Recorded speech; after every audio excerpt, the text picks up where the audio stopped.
Fired with those words, my husband's shoulders slumped in disappointment. No, no, no, he muttered. Isn't that the best development? There's still a chance of winning this battle. I watched as the unscrupulous, bald-headed president confidently declared, "We'll win this on our own." My name is Samy. The other day, when the microwave went ding, I instinctively said, "Yes, yes." And my daughter gave me a weird look, saying, "Mum's talking to the microwave." I'm a 40-year-old who got weirded out. Oh well, with things like Alexa and Siri, it's not strange to talk to machines these days. It was embarrassing because it was unconscious, but compared to the incredibly embarrassing people I've met in the past, talking to the microwave is not a big deal. This is a story from about 15 years ago. I was working at a certain company. The company itself was small but elite. However, it excelled in specialized tasks such as creating programs to protect computer security. It had earned trust from major corporations, and its performance was decent. At that time, the internet was not as widespread as it is today, and there was still considerable room for development in areas like security. Hence, the company was reasonably expected to continue growing in the industry. It was during this time that I met my current husband, Simon, who was a colleague.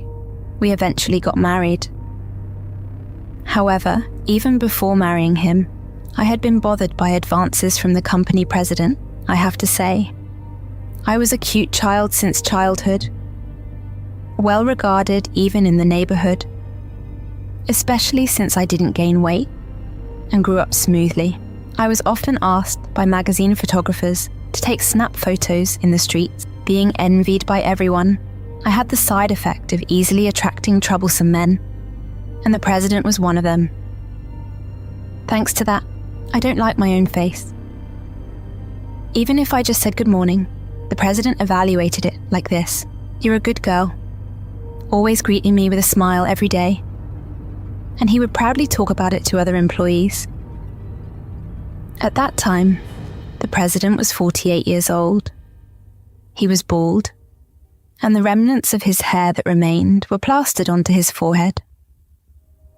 Despite that, he seemed satisfied, showing no intention of fixing it. He wasn't particularly pleasant, and he was arrogant towards disliked employees, while being kind to those who brought benefits to the company or pretty girls. He had a somewhat autocratic nature, creating differences among employees for better or worse. I couldn't help but feel a physiological discomfort from the president's actions. However, he was my superior, and I had to get along with him somehow. But how do you deal with a man who mistakenly thinks you're relying on him just because you went to report work? The answer was unclear, so I managed to avoid the president's favor in a relaxed manner. But when I announced my marriage to my husband, the president started persistently inviting me to meals. Although our workplace romance was kept secret, people who knew about my relationship with my husband knew. However, the fact that the president increased his attempts at this timing showed that he hadn't realized anything about my relationship with my husband until then. It was just things like feeling his gaze or hearing that he liked me from other employees. So I had intended to handle it with grace. But it became troublesome when it escalated. How about going to a private Italian restaurant? We can spend time without reservation, just the two of us. I said I would treat you last time, but you refused, saying you didn't have any money. I bought wine from your birth year this time. Let's drink it at my place. It won't cost you anything. Didn't you say you didn't like alcohol? I found a bar where they specialize in sweet cocktails. Let's go together. We can reserve a private room. And there's a spacious space in the back. Hey, when are you going to go out with me alone? Even after repeatedly refusing all these invitations, the president didn't give up. He believed that I was aware of his feelings and was intentionally teasing him, calling me a little devil. Any invitation was too transparent with an obvious intention to get me drunk and take me to a private room. It was impossible to consider it as part of work. If he suggested going to a crowded park in front of a police station and invited me to drink water while trying to lick salt, although I would hate it, considering it as part of work, and attending wasn't completely out of the question. But in the end, would I go? No. Did you catch me? He chuckled. Because he was so persistent, one day I said, "Please give up on me. It's bothering me." Until then, I had avoided expressing my feelings like this because I was afraid that if I did, the president would realise that I was aware of his interest, making the situation more complicated. But on this day, the stress got to me, and my true feelings slipped out. The president, as expected, happily smiled and put his hand around my waist. "You were aware of my feelings all along, deliberately teasing me, you little devil." His creepy touch gave me goosebumps, and without thinking, I pushed the president away and just ran away. Originally, my husband had been worried about the president's actions, suggesting that I quit my job. However, I stubbornly stayed in this company because I wanted to see my husband working up close. My husband was the top technician in the company, and he is currently developing a new system that is expected to double our performance once completed. I desired to continue observing my husband, who always works so diligently. If I quit and sought employment at the same company, it would be unthinkable. So despite enduring the creepy president, I wanted to stay. However, it seems like it's time to put an end to that.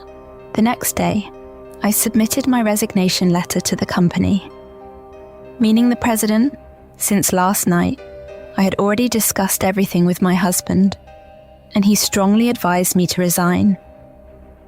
So with a determined mindset, I confronted the president. However, the president did not accept it. He tried to retain me by offering various favourable conditions, such as raising my salary or giving me a higher position. If only he had said, "I'll resign so you can stay here," I would have happily remained in this company. "What's causing you so much dissatisfaction? If you want, I can even promote you to be the president's wife," said the president, smirking. I couldn't fathom why. That made me uncomfortable. "I've told you many times, I'm already married. I'm fed up with being invited to meals or having your hands on my waist," I said. Without thinking, I expressed my true feelings to the president, who responded with, "I see. It's his fault, huh? What? Your true love is me, right? I understand that. We never shared our feelings before, and you felt inferior in my position as the president. You got married, pulling away because of that," he continued. No, that's not true at all. No need to be embarrassed. I understand everything. I thought he was a pitiful scapegoat for you. And I've endured being kind to you, despite being jealous just because you're his wife. But if that's the case, he's unnecessary. Why is the conversation heading in this direction? I never saw you in that way from the beginning. All right. I fully understand your feelings. Well, in that case, I'll accept your resignation. The future president's wife doesn't need to do the work of an ordinary employee. I'll let you enjoy a more comfortable life. Saying that, the president pocketed my resignation letter and disappeared from the president's office. It's hopeless. The communication is unbelievably ineffective. What does he mean by blaming my husband? How did that bald guy interpret things? Oh, wait a minute. Isn't this surprisingly lucky for both me and my husband? Just got married and now I'm unemployed. My husband smiled, troubled, and said, "What's wrong?" To that, I replied with a smile, "Well then, congratulations." Ha! That system you were developing, it was meant to extract suitable customers for the company, right? Yeah, but if you're not there, the data won't be updated. There's no point in looking at old customers that haven't been updated for a long time. But the foundation is already there, and someone else can understand and execute the update in less than half a year, right? Yeah, that's not it. Hey, how about using that half a year effectively and starting your own business? To my proposal, my husband looked surprised, but ultimately burst into laughter, saying, "You're quite cunning." That's good. I can work with my husband again. My husband's actions from that point were swift. 30 days after being fired, as the president declared, we used our savings to start a business. During this time, my husband had been talking to the outstanding employees of the previous company. If you want, how about joining our company? Well, it was more like headhunting. The bald president, who couldn't even use a computer, was often unaware of the struggles on the front lines and would often impose impossible tasks. Thus, other employees said, "If there's any company where you who can do the job better than anyone will understand the sight of the workers, it's yours." As a result, almost all employees decided to switch to my husband's company, leaving only the upper management whom the president favoured. If I had stayed in that company, I might have been among them. Furthermore, following my suggestion, my husband developed a new system, an upgraded version of the one built in the company. He leveraged his connections from the previous job to not only secure jobs, but also created 2 new security systems and sold them to other companies.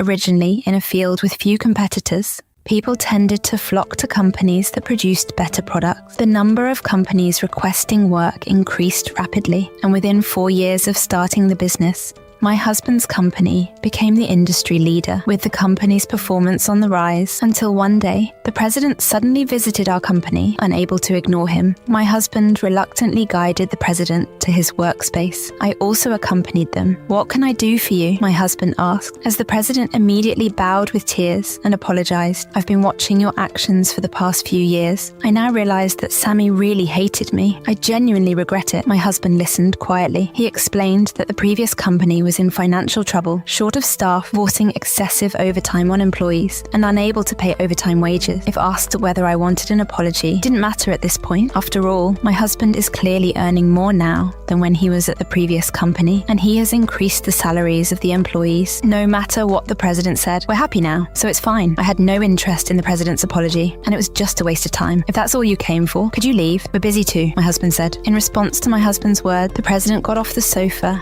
sat on the floor right there, and pleaded, "Please come back to our company. With you, our performance should recover.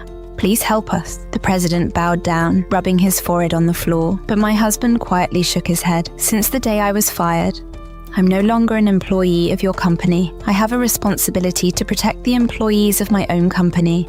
So I can't go back to your company. Please do something, I beg you. If you resign as president and your company comes under ours, that's fine," the president suggested, desperately. "Under no circumstances," my husband replied firmly. "I'm not sure what's best in this situation since it's my first time." "Wait, are you asking me to resign as president?" "Of course. What you did to my wife in the past was an act that trampled on the morale of female employees. Nowadays, overworking is criticized by society. It's only natural, but what happened to me is now considered unacceptable by society. At that time, it was quite a grey area. It was an era where it depended on the individual's interpretation. Even if someone claimed they were touched inappropriately, you received excuses like no ulterior motive, just a stumble, overly conscious woman, or face defamation, denying the truth, and eventually getting fired. The situation with overtime was different until then. Ignoring labour laws and allowing excessive overtime was common, with changes in laws and a gradual shift in public perception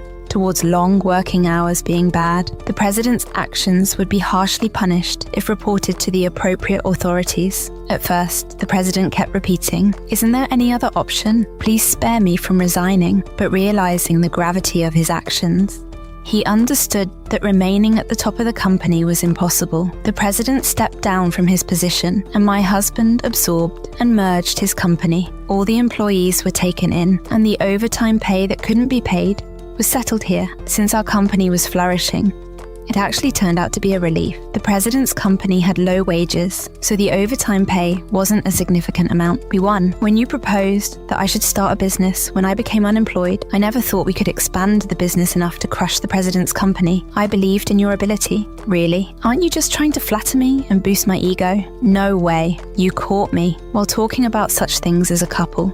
I sincerely felt relieved that everything went well. Later, it turned out that someone leaked the conversations in the president's office, which I never told anyone about. The embarrassing actions of the president, who used to flirt with me, became public. Since it's a small company, it didn't make it to the news on television, but it was reported in local newspapers, including the overtime issue. Apparently, more people read local papers than watch TV or read famous magazines. The president became a scorned figure in the local community, and playing president became a trend among kids.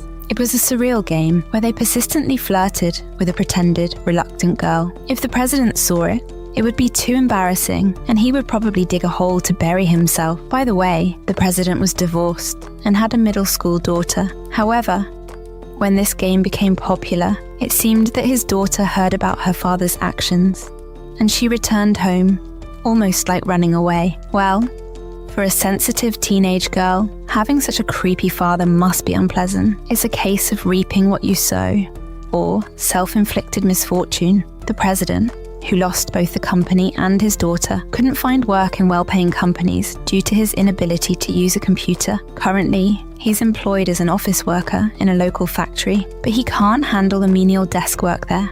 Hey, bring me some tea has quite a downfall. The president himself probably never imagined a future where he would become a tea server. The employees who switched from the president's company to ours are laughing heartily at the president's dramatic fall from grace. There is no sympathy for him. On the other hand, my husband and I were blessed with 2 children.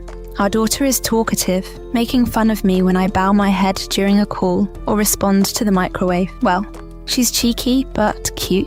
Our son is a year younger and seems to excel in computer-related matters like his father. Despite being still young, he creates small programs, so I think he has a promising future. It would be nice if he could take over the company. As our children grew, our family business thrived. My husband and I continued to work side by side, constantly innovating and pushing the boundaries of technology and security. We built a company culture rooted in respect, equality, and a passion for excellence, ensuring that every employee felt valued and motivated.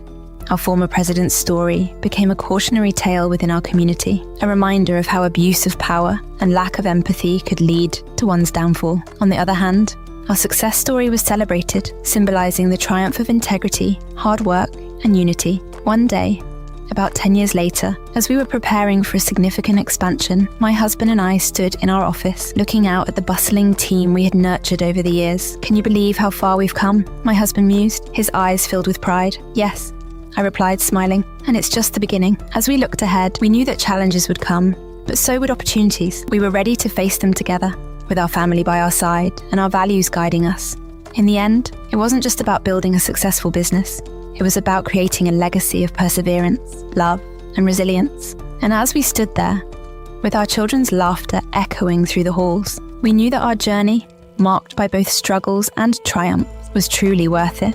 Our story had come full circle. From the ashes of an oppressive workplace, we had built an empire of respect and innovation. And as the sun set on another productive day, I felt an overwhelming sense of gratitude for our journey, for our family, and for the endless possibilities that lay ahead. Together, we had turned adversity into opportunity and dreams into reality. Don't forget to give this video a thumbs up and subscribe to our channel for more inspiring content. Remember, whether you're facing challenges at work or in your personal life, stay true to your values and never give up. If you have your own stories of resilience and success, we'd love to hear them. Share in the comments below and let's inspire each other. Until next time, keep pushing forward and believing in the power of unity and hard work. See you in the next video.